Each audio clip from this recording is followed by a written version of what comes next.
నమస్తే, welcome to VPR economics.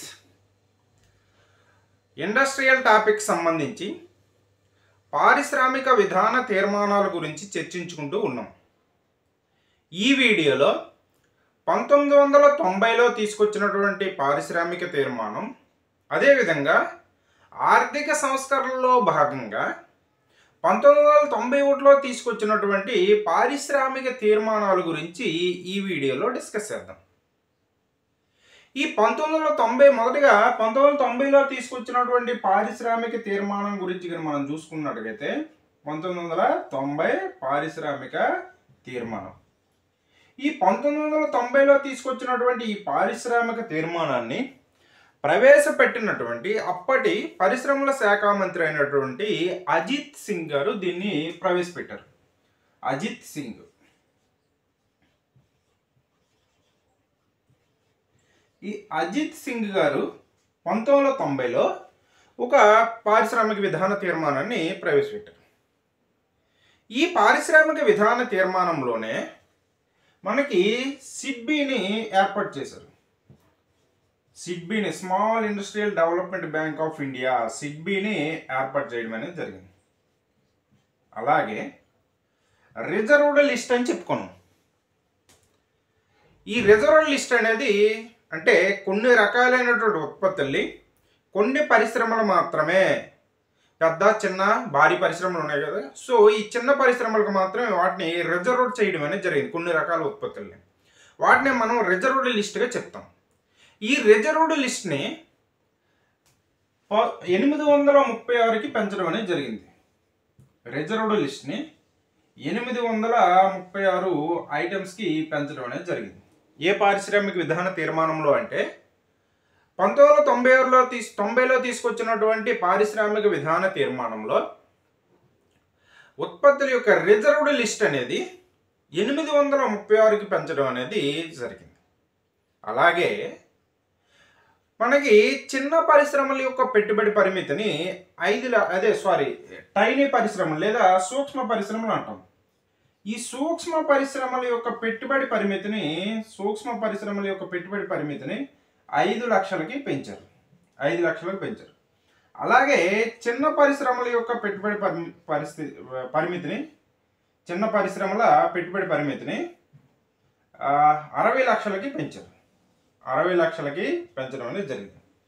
ఇలా ఈ 1990లో తీసుకొచ్చినటువంటి ఈ పారిశ్రామిక విధాన తీర్మానం అనేది 1977లో జనతా ప్రభుత్వం తీసుకొచ్చినటువంటి పారిశ్రామిక విధాన తీర్మానాన్ని పోలి ఉంటుంది. 1977లో తీసుకొచ్చినటువంటి పారిశ్రామిక విధాన తీర్మానాన్ని పోలి ఉండడం అనేది జరుగుతుంది. ఇది 1990లో తీసుకొచ్చినటువంటి పారిశ్రామిక విధాన తీర్మానానికి సంబంధించినటువంటి కొన్ని ముఖ్యమైనటువంటి అంశాలు. ఈ 1990లో తీసుకొచ్చినటువంటి పారిశ్రామిక విధాన తీర్మానం అనేది 1990లో దీన్ని తీసుకొచ్చారు. దీన్ని ప్రవేశపెట్టినటువంటి అప్పటి పరిశ్రమల శాఖ మంత్రి ఎవరంటే అజిత్ సింగ్. అదేవిధంగా ఈ పారిశ్రామిక విధాన తీర్మానంలో మనకి సిడ్బీని ఏర్పాటు చేశారు, small industrial development bank of India. అలాగే రిజర్వ్డ్ లిస్ట్ని 836కి పెంచడం అనేది జరిగింది. అలాగే మనకి సూక్ష్మ పరిశ్రమలు లేదా మైక్రో ఇండస్ట్రీస్ యొక్క పెట్టుబడి పరిమితిని 5 లక్షలకు పెంచారు. అలాగే చిన్న పరిశ్రమల యొక్క పెట్టుబడి పరిమితిని 60 లక్షలకు పెంచారు. అలాగే 1977 యొక్క పారిశ్రామిక విధాన తీర్మానాన్ని పోలి ఉండడం అనేది జరుగుతుంది. అలాగే మీరు గుర్తుపెట్టుకోవాల్సిన అవసరం ఏంటంటే మనకి ఎంఎస్ఎంఈల యొక్క నిర్వచనం అనేది ఇప్పుడు రీసెంట్గా వచ్చినటువంటి 25-26 బడ్జెట్లో మార్చడం అనేది జరిగింది. సో అది ఒకసారి మీరు చూసుకోండి. మీకు ఇండస్ట్రియల్ టాపిక్లు మీరు ఆల్రెడీ గతంలో ఉన్నటువంటి అంశాలు చూసుంటారు కాబట్టి, అంటే ఎంఎస్ఎంఈ నిర్వచనాలు చూసుంటారు కాబట్టి, సో దానికి అదనంగా ఇప్పుడు ఈ బడ్జెట్లో తీసుకొచ్చినటువంటి బడ్జెట్ హైలైట్స్లో ఉంటుంది. సో ఒకసారి చూసుకొని వెళ్ళండి. అయితే నెక్స్ట్ అంశంగా చూసుకున్నట్లయితే 1991లో తీసుకొచ్చినటువంటి నూతన పారిశ్రామిక విధానం లేదా తీర్మానం అనేది మనం చూడాలి.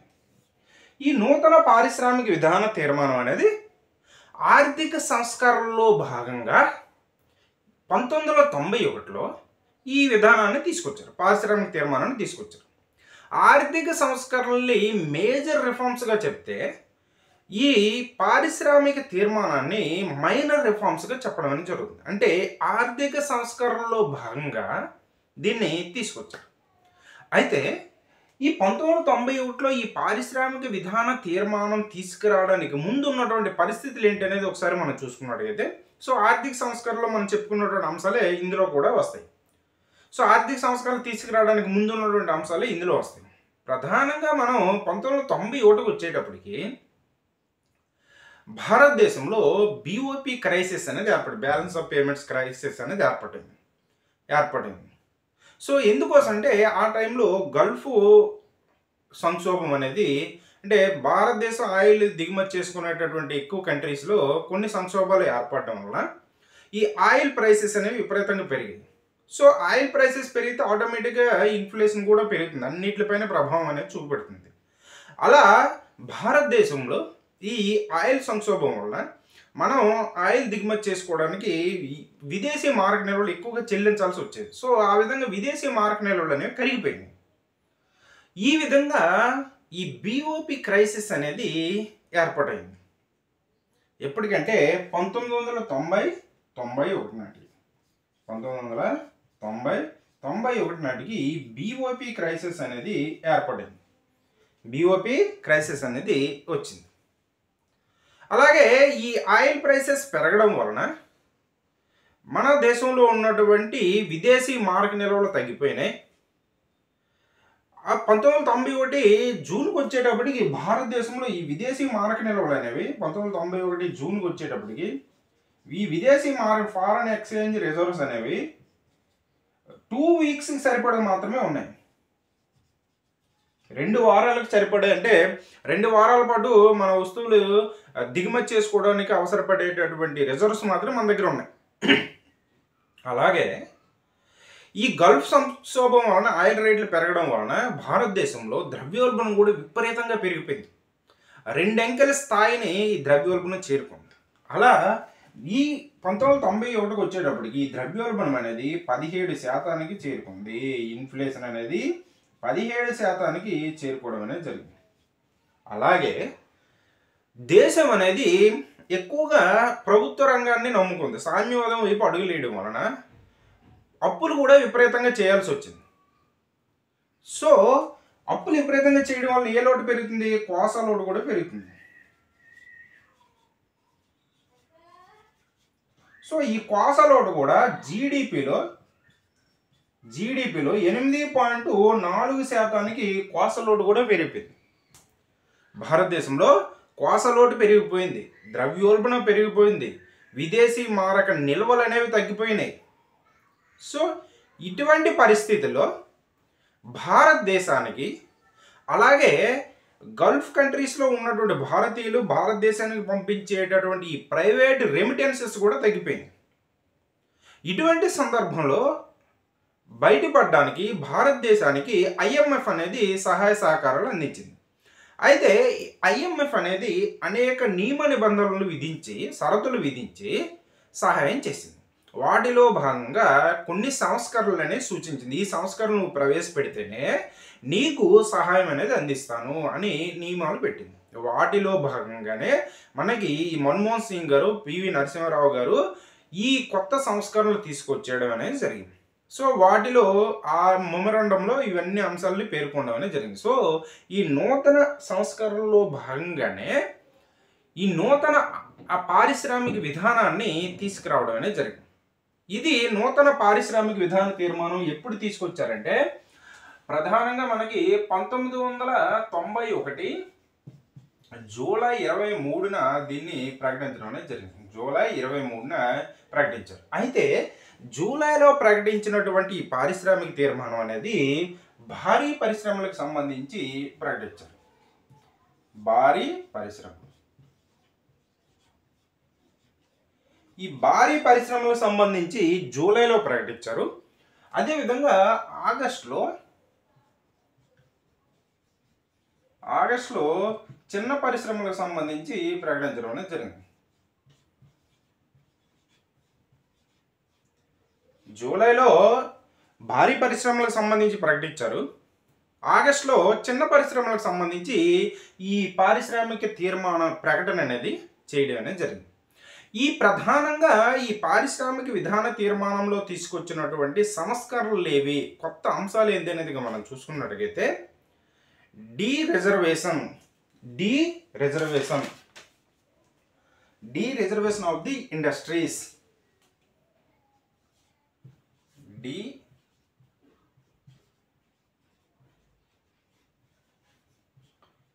Reservation of the industries.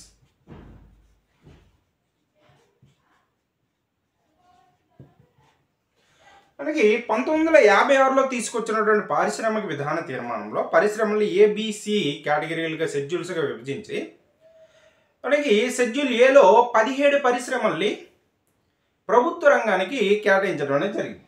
17 పరిశ్రమల్ని public sector పరిశ్రమలుగా కేటాయించారు. సో ఈ పబ్లిక్ ఆ సమయంలో సామ్యవాద భావాల వైపు ఆకర్షితులయ్యి సామ్యవాద సమాజాన్ని స్థాపించాలనే ఉద్దేశంతో ప్రభుత్వం అనేది పరిశ్రమల్ని ప్రభుత్వ రంగంలోనే స్థాపించాలనే ఉద్దేశంతో 17 పరిశ్రమల్ని ప్రభుత్వ రంగానికి రిజర్వ్ చేసింది. సో ఇది ఒక ఆటంకంగా మారింది తర్వాత కాలంలో. సో ఎందుకోసం అంటే ప్రైవేట్ సెక్టర్ అనేది ఆర్థిక వృద్ధికి ఇంధనంగా దోహదకారిగా ఉపయోగపడుతుంది కాబట్టి సో ఈ పబ్లిక్ సెక్టార్ ఈ రిజర్వ్ లిస్ట్ని తగ్గించాలనే ఉద్దేశంతో తర్వాత కాలంలో వీటిని 8కి తగ్గించారు. ఆ తర్వాత కాలంలో ప్రస్తుతం ఇవి 2 మాత్రమే ఉన్నాయి. అవి ఏంటంటే ఒకటి అణుశక్తి, రెండవది రైల్వే. వీటిలో పూర్తి స్థాయిలో కొంత పాక్షికంగా ప్రభుత్వ యాజమాన్యంలోనే ఇవి నడుస్తూ ఉన్నాయి. సో రైల్వేలో కన్స్ట్రక్షన్ పరంగా ప్రైవేటు యాజమాన్యం ఉంది కానీ సో ఆ సేవలు అందించేది మాత్రం గవర్నమెంటే. కాబట్టి ఇది పూర్తి స్థాయిలో ప్రైవేట్ అని చెప్పలేం, గవర్నమెంట్ అని చెప్తాం. అలా ప్రస్తుతం 2 వాటికి వీటిని తగ్గించడం అనేది జరిగింది. అలాగే ఈ పారిశ్రామిక విధాన తీర్మానంలో తీసుకొచ్చినటువంటి ఇంకొక అంశం ఏంటంటే ప్రభుత్వం అనేది ప్రైవేటు రంగం పెట్టుబడులు పెట్టనటువంటి అంశాల్లో పెట్టుబడులు పెట్టాలి. ప్రైవేట్ రంగం ఏంది, లాభాపేక్షతో పనిచేస్తుంది. సో లాభాలు ఎక్కడ వస్తుందో అక్కడ మాత్రమే పెట్టుబడులు అనేవి పెడతాయి. కొన్ని అంశాల్లో లాభాలు రావు కానీ ప్రజల యొక్క సంక్షేమం అనేది ప్రధానంగా ఉంటుంది. కాబట్టి అటువంటి అంశాల్లో ప్రభుత్వం అనేది పెట్టుబడి అవస్థాపన సదుపాయాలు కల్పించడం కావచ్చు, ప్రజా సంక్షేమానికి అవసరమైనటువంటి నిర్మాణాలు కావచ్చు, వీటిలో ప్రభుత్వం అనేది పెట్టుబడులు పెట్టాలని దీంట్లో నిర్ణయించడం అనేది జరిగింది. నెక్స్ట్ రెండో అంశంగానే మనం చూసుకున్నట్టుగైతే డీ లైసెన్సింగ్.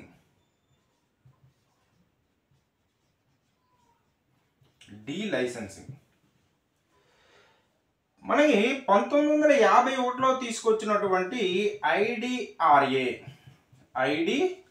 చట్టం ప్రకారం, industrial development and regulation act ప్రకారం పరిశ్రమల్ని స్థాపించాలంటే లైసెన్స్ అనేది పొందాలి. అలా ఈ లైసెన్స్ పొందేటటువంటి పరిశ్రమల్ని అంటే ఏ పరిశ్రమ స్థాపించాలన్నా లైసెన్స్ అనేది పొందాలి. సో వాటిని కుదించేసి 18 రకాల పరిశ్రమలు మాత్రమే లైసెన్స్ పొందాలి అని కుదించడం అనేది జరిగింది. సో లైసెన్స్ మిగతా వాటికి లైసెన్స్ అవసరం లేదు అని ఈ పారిశ్రామిక విధాన తీర్మానంలో ప్రకటించారు.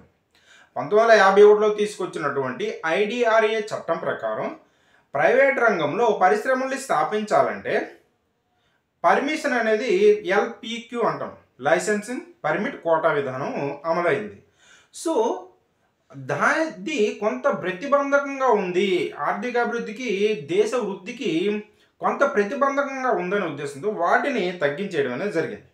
అలా ఈ 1991లో తీసుకొచ్చినటువంటి ఈ పారిశ్రామిక విధాన తీర్మానంలో ఈ లైసెన్సింగ్ అనేది 18 పరిశ్రమలకు మాత్రం లైసెన్సులు ఖచ్చితంగా తీసుకోవాలని ఉంచి మిగతా వాటికి ఈ లైసెన్సింగ్ విధానాన్ని ఎత్తివేయడం అనేది జరిగింది. తర్వాత కాలంలో వీటిని 8కి తీసుకొచ్చారు, ఆ తర్వాత 5కి తీసుకురావడం అనేది జరిగింది. ప్రస్తుతం 5 పరిశ్రమలు అనేది లైసెన్స్ తీసుకోవాలి. అవి ఏదేదంటే ఒకటి మద్యపానం తయారీ, ఈ మద్యపానం తయారీ కంపెనీలు అనేవి స్థాపించడానికి ముందు ప్రభుత్వ లైసెన్స్ తీసుకోవాలి. నెక్స్ట్ రెండోది ఏంటంటే పారిశ్రామిక పేలుడు పదార్థాలు. పారిశ్రామిక పేలుడు పదార్థాలు. ఈ పారిశ్రామిక పేలుడు పదార్థాలను తయారు చేసేటటువంటి పరిశ్రమలు లైసెన్స్ని తీసుకోవాలి. నెక్స్ట్ ఈ మూడో అంశం ఏంటంటే పొగాకు, అదే సిగరెట్టు, చుట్ట సిగరెట్, అదేవిధంగా పొగాకు మొదలగు ఉత్పత్తులు చేసేటటువంటి పరిశ్రమలు కూడా లైసెన్స్ అనేది తీసుకోవాలి. నెక్స్ట్ కానీ చూసుకున్నట్టుగైతే రక్షణ సామాగ్రి.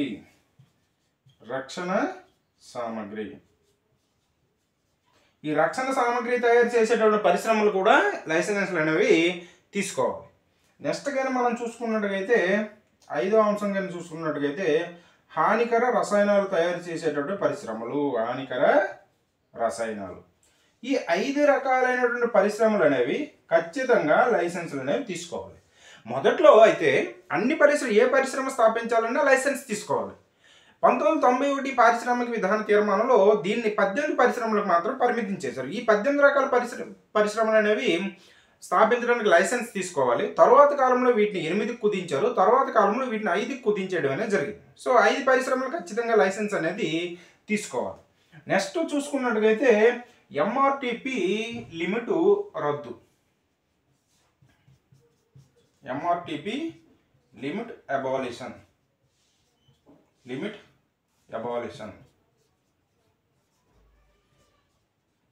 మనకి ఎంఆర్టీపీ చట్టాన్ని 1969లో తీసుకొచ్చినప్పుడు 20 కోట్లుగా పరిమితిగా ఉండేది. అంటే 20 కోట్ల మూలధనం కలిగినటువంటి పరిశ్రమలు అనేవి ఏ పరిశ్రమ అయినా ఎంఆర్టీపీ చట్ట పరిధిలోకి వస్తుంది. సో ఇటువంటి పరిశ్రమలు అనేవి విస్తరించాలన్నా, విలీనం చేయాలన్నా, కొత్తగా దీన్ని కొనుగోలు చేయాలన్నా ప్రభుత్వ అనుమతి అనేది కావాలి. తర్వాత కాలంలో ఈ 20 కోట్ల లిమిట్ని పెంచుకుంటూ 1985కి వచ్చేటప్పటికి 100 కోట్లకు పెంచారు. సో కానీ 1991లో ఈ లిమిట్ని ఎత్తివేశారు. అంటే ఎంత లిమిట్ ఉండాలి అని ఎటువంటి నిబంధన అనేది లేకుండా దీన్ని ఎత్తేయడం అనేది జరిగింది. తర్వాత కాలంలో మనకి దీని స్థానంలో ఎంఆర్టీపీ స్థానంలో కాంపిటీషన్ యాక్ట్ని తీసుకొచ్చారు. ఈ పోటీ చట్టాన్ని తీసుకురావడం అనేది జరిగింది. ఇంకా చూసుకున్నట్టుగైతే ఫారెన్ ఇన్వెస్ట్మెంట్ని ప్రమోట్ చేశారు. Promotion to foreign investment. అంటే విదేశీ పెట్టుబడులు అనేవి కొంతవరకు గతంలో ఉన్నటువంటి 91కి ముందు నిషేధించడం అనేది జరిగింది. 85లో తీసుకొచ్చినటువంటి పారిశ్రామిక విధాన తీర్మానం పూర్తి నిషేధించేశారు. అయితే ఎటువంటి పరిశ్రమలో కూడా దాన్ని అనుమతించలేదు. కానీ 91 వచ్చేటప్పటికి విదేశీ పెట్టుబడులు అనుమతించడం అనేది జరిగింది. ఎంతవరకు అంటే కొన్ని పరిశ్రమల్లో 51% వరకు అనుమతించారు, కొన్ని పరిశ్రమల్లో 74% వరకు అనుమతించారు, కొన్ని పరిశ్రమల్లో 100% వరకు కూడా విదేశీ పెట్టుబడుల్ని అనుమతించడం అనేది జరిగింది. సో ఫారెన్ ఎఫ్డిఐలు కావచ్చు, ఇండైరెక్ట్ పెట్టుబడులు కావచ్చు, ఫారెన్ పోర్ట్ఫోలియో ఇన్వెస్ట్మెంట్లు కావచ్చు. సో వీటిలో దేన్నైనా సరే పెట్టుబడిగా పెట్టుకోవచ్చని ఈ కొత్త పారిశ్రామిక విధాన తీర్మానంలో అనుమతించడం అనేది జరిగింది. నెక్స్ట్ అంశం కానీ మనం చూసుకున్నట్టుగైతే మనకి ఫెరా అనేది తీసుకొచ్చారు. 1973లో మనకి ఫెరా అనేది తీసుకొచ్చారు. ఫారెన్ ఎక్స్చేంజ్ రెగ్యులేషన్ యాక్ట్ని తీసుకొచ్చారు. సో దీని స్థానంలో ఒక సరళీకృతమైనటువంటి ఒక చట్టాన్ని తీసుకొచ్చారు. అదే ఏంటంటే ఫారెన్ ఎక్స్చేంజ్ మేనేజ్మెంట్ యాక్ట్. ఈ ఫారెన్ ఎక్స్చేంజ్ మేనేజ్మెంట్ యాక్ట్ని తీసుకురావడం అనేది జరిగింది. అది దేనివల్ల తీసుకొచ్చారంటే 1991లో తీసుకొచ్చిన ఈ పారిశ్రామిక విధాన తీర్మానం యొక్క సూచనల ప్రకారం మనకి తీసుకొచ్చిన తీర్మానం ప్రకారం ఫెరా స్థానంలో ఫెమాని తీసుకురావడం అనేది ఫారెన్ ఎక్స్చేంజ్ మేనేజ్మెంట్ యాక్ట్ని తీసుకురావడం అనేది జరిగింది. నెక్స్ట్ది చూసుకున్నట్టుగైతే ఇది ఒకసారి చూడండి. సో దీన్ని 91లో BOP క్రైసిస్ వచ్చింది. తర్వాత 1991 జూన్కి వచ్చేటప్పుడు ఫారెన్ ఎక్స్చేంజ్ రిజర్వ్స్ అనేవి 2 వారాలకు సరిపడి మాత్రం ఉన్నాయి. సో భారతదేశంలో ఇన్ఫ్లేషన్ కూడా 17% పెరిగిపోయింది, కోసలోటేమో 8.4% పెరిగిపోయింది. సో అలాగే దీన్ని ఎప్పుడు తీసుకొచ్చారంటే 1991 జూలై 23న తీసుకొచ్చారు. అప్పుడు భారీ పరిశ్రమలకు సంబంధించి ప్రకటించారు, ఆగస్టులో ఏమో చిన్న పరిశ్రమలకు సంబంధించి ప్రకటించారు. దీనిలో తీసుకొచ్చిన ప్రధాన అంశాలు కానీ చూసుకున్నట్టయితే dereservation of the industries, అంటే ప్రభుత్వానికి కేటాయించినటువంటి ఇండస్ట్రీస్ని కుదించడం అనేది జరిగింది. అవి 17 ఉండేవి, తర్వాత కాలంలో 18, ఇప్పుడేమో 2 మాత్రమే తీసుకొచ్చారు. సో లైసెన్సింగ్ విధానాన్ని కూడా తగ్గించుకుంటూ రావడం అనేది జరిగింది. ప్రస్తుతం అయితే 5 రకాల పరిశ్రమలకి లైసెన్సింగ్ విధానం అనేది ఉంది. ఎంఆర్టీపీ చట్టం యొక్క లిమిట్ని రద్దు చేశారు. ఎంఆర్టీపీ చట్టం యొక్క లిమిట్ అనేది 20 కోట్లు ఉండేది మొదట్లో, ఆ తర్వాత 100 కోట్లు పెంచారు. ఆ లిమిట్ని కూడా ఎత్తేయడం అనేది జరిగింది. సో అదేవిధంగా ఫారెన్ ఇన్వెస్ట్మెంట్ని కూడా ప్రమోట్ చేయడం అనేది జరిగింది. విదేశీ పెట్టుబడుల్ని ప్రమోట్ చేశారు. ఫెరా స్థానంలో ఫెమాని తీసుకురావడం అనేది జరిగింది.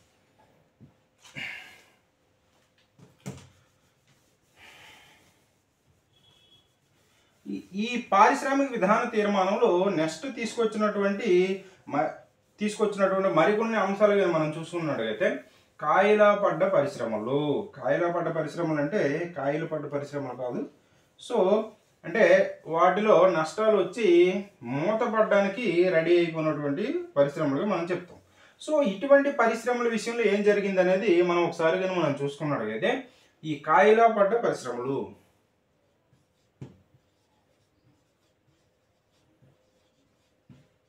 కాయలా పడ్డ పరిశ్రమ, ఈ కాయలా పడ్డ పరిశ్రమలు అంటే నష్టాలు వచ్చి మూతపడ్డాక రెడీ అయిపోయినటువంటి పరిశ్రమ. సో వీటి విషయంలో ఏం చేశారంటే దీనికి ఒక బోర్డుని ఏర్పాటు చేశారు.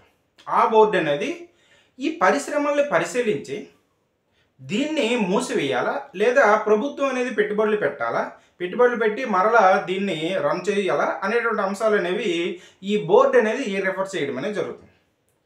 దాన్నే మనం BIFR అంటాం, board for industrial, BIFR board for industrial and financial reconstruction అని చెప్తాం.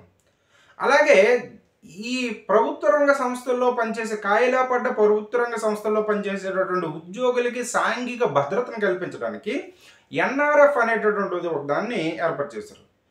నేషనల్ రెన్యువల్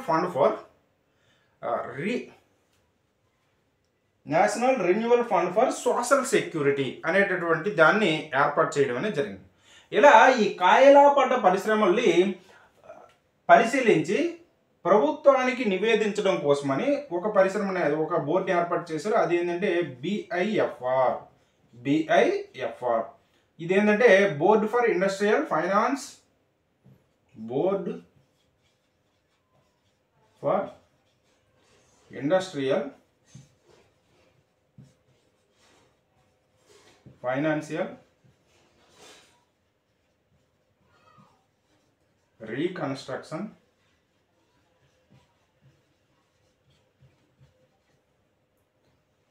అనేటటువంటి దాన్ని ఏర్పాటు చేశారు. Board for industrial financial reconstruction అనే దాన్ని ఏర్పాటు చేసి ఇది ఈ కాయలా పడ్డ పరిశ్రమలు పరిశీలించి ఈ పరిశ్రమను అంటే ప్రభుత్వ రంగ పరిశ్రమలు అనేవి, సో ఈ పరిశ్రమల్ని మూసివేయాలా లేదా అందులో ప్రభుత్వం అనేది పెట్టుబడులు కొనసాగించి దాన్ని మరలా కొనసాగించాలనేటువంటి అంశాన్ని రిఫర్ చేయడం కోసమని ఈ BIFR అనేది ఏర్పాటు చేశారు.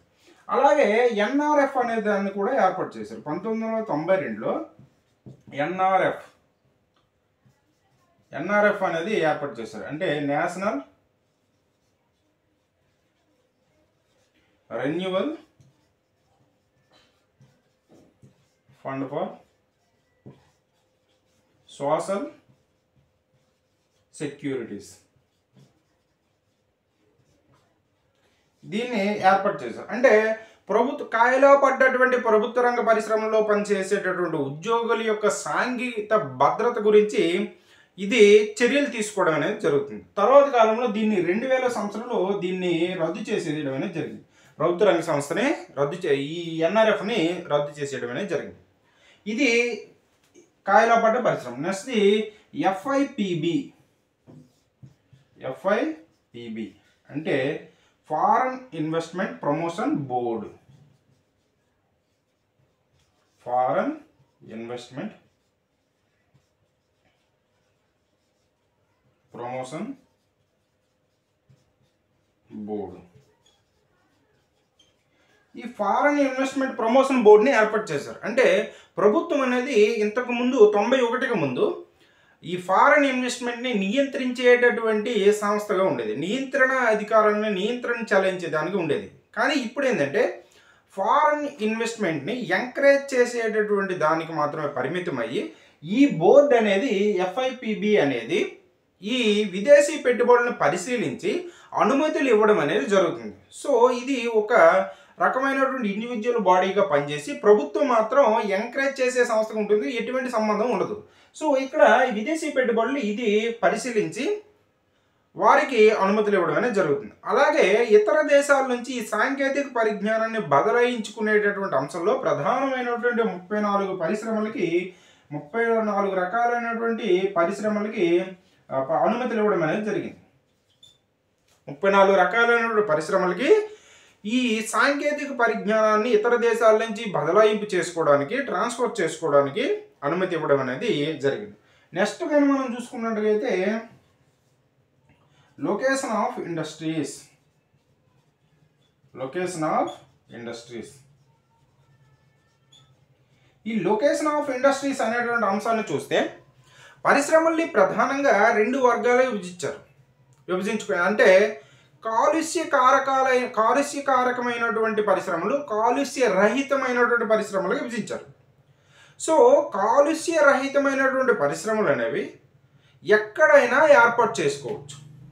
కానీ ఈ కాలుష్యకారకమైనటువంటి పరిశ్రమలు మాత్రం వాటికి కొన్ని నియమ నిబంధనలు రూపొందించారు.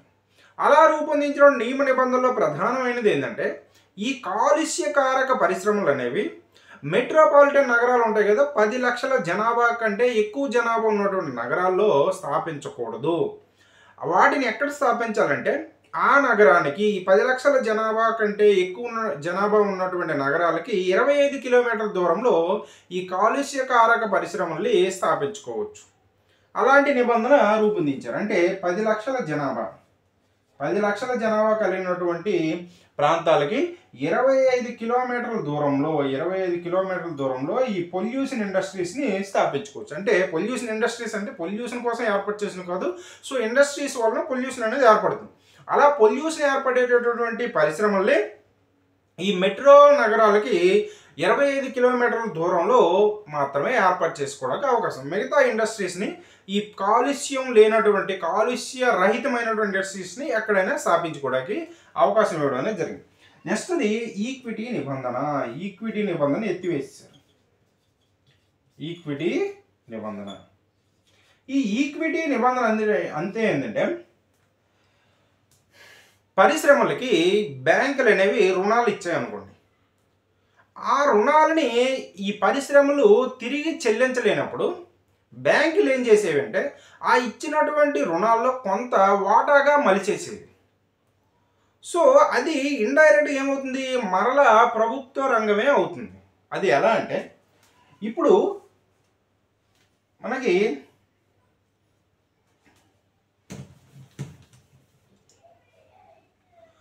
మరలా ఈక్విటీగా మారిస్తే ఈ ప్రైవేట్ సెక్టార్లో ఉన్నటువంటి ఈ మూలధనాన్ని వాటాగా మారిస్తే మరలా అది ఇండైరెక్ట్గా ప్రభుత్వ రంగంగానే మారుతుంది. అందుకోసమని ఇది మంచిది కాదు, మనం ప్రైవేట్ రంగం వైపు అడుగులు వేస్తున్నాం కాబట్టి ఇది మంచిది కాదు అనే ఉద్దేశంతో ఆ ఈక్విటీ నిబంధనని ఎత్తివేశారు. ఎలా అంటే ఇప్పుడు ఎగ్జాంపుల్కి ఒక పరిశ్రమ ఉంది, లేదంటే బి అనే ఒక బ్యాంక్ ఉంది. ఈ బ్యాంక్ ఏమో ఏ అనేటటువంటి ఒక పరిశ్రమకి, ఈ బి అనేటటువంటి బ్యాంక్ అనేది ఏ అనే పరిశ్రమకి ఒక 100 కోట్ల రూపాయలు లోన్ ఇచ్చింది అనుకో, 100 కోట్ల రూపాయలు లోన్ ఇచ్చింది. సో ఈ ఏ అనే పరిశ్రమ యొక్క మూలధనం 100 కోట్లు అనుకున్నాం. సో ఈ బి అనేటువంటి బ్యాంక్ అనేది ఈ 100 కోట్లలో ఒక 10 కోట్ల రూపాయలు అనేది లోనుగా ఇచ్చింది అనుకుందాం. ఈ ఏ అనేటువంటి పరిశ్రమ ఈ 10 కోట్ల రూపాయల రుణాన్ని తిరిగి బి అనే బ్యాంక్కి చెల్లించలేనప్పుడు ఏం చేసేవారంటే ఈ 10 కోట్ల రూపాయల్లో కొంత అంశాన్ని వాటాగా మలిచేసేవారు.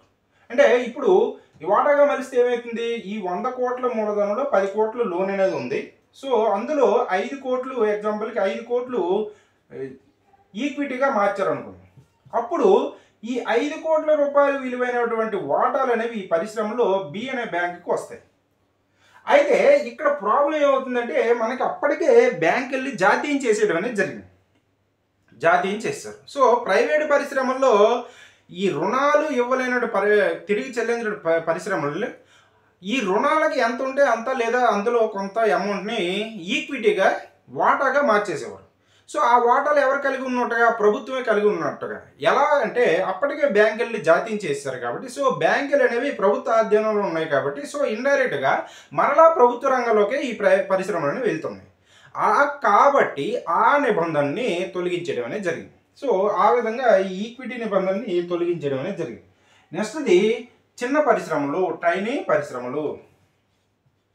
చిన్న పరిశ్రమలు, ఈ చిన్న పరిశ్రమల విషయంలో ఏం చేశారంటే మనకి సూక్ష్మ పరిశ్రమలు ఉంటాయి కదా, ఈ సూక్ష్మ పరిశ్రమల యొక్క పెట్టుబడి పరిమితిని 5 లక్షలకు పెంచారు.